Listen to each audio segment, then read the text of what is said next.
साहेब मांगीच्या तलावातलं पाण्याचा विषय होता सर. मांगीच्या तलावाविषयी सर मागच्या आठवड्यात आंदोलन झालं होतं, रस्ता रोको ते हाळगावच्या पाण्यासंदर्भात तिथं कृषी महाविद्यालयात ते पाण्याच्या संदर्भात काय नेमकं इथं आंदोलन सुद्धा झालेले आहे. ते रस्ता रोको भव्य आंदोलन या ठिकाणी झालंय.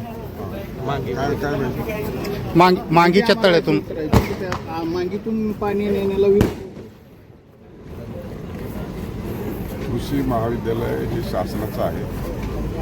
इंग्लिशलोक अहिल्यादेवी होळकर शासकीय कृषी महाविद्यालय हाळगाव तालुका जामखेड जिल्हा अहिल्यानगर या ठिकाणी जे कृषी महाविद्यालय आहे त्या ठिकाणी जे त्या महाविद्यालयासाठी आवश्यक ते पाणी लागणार आहे त्या ठिकाणी करमाळा, सोलापूर, पुणे, अहिल्यानगर, बीड, धाराशिव सह संपूर्ण महाराष्ट्रातील विद्यार्थी त्या ठिकाणी मेरिटवर शिक्षण घेणार आहे आणि त्यासाठी पाणी जाणार आहे. मला वाटतं या संदर्भामध्ये पिण्याच्या पाण्यासंदर्भामध्ये आणि महाविद्यालयासाठी ते शेतीसाठी चाललेलं नाही आणि कुणाचं आरक्षण कमी करून कुणाचं आरक्षण वाढवले यासाठी पाणी चाललं नाही.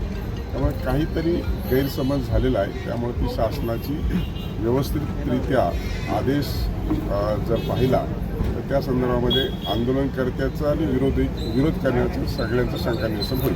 खूप मांगी तलावाचा कुकडीच्या लाभ क्षेत्रामध्ये समावेश करून परत पाणी घेऊन जावं अशा प्रकारे सांगण्यात येत आहे. पूर्णतः ते भरत नाही आहे.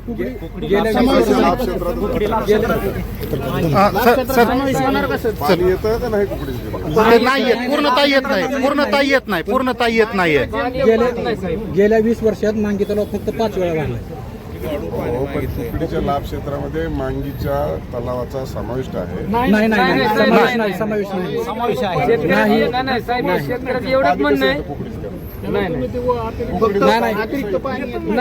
पावसाचं पाण्यावर तलाव भरतो फक्त.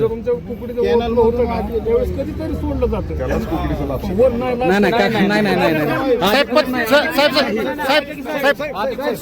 पत्रकारांना जे अर्वाच्य भाषेमध्ये जे बोललं गेलेलं आहे साहेब त्याच्याविषयी का आपली भूमिका असणार आहे?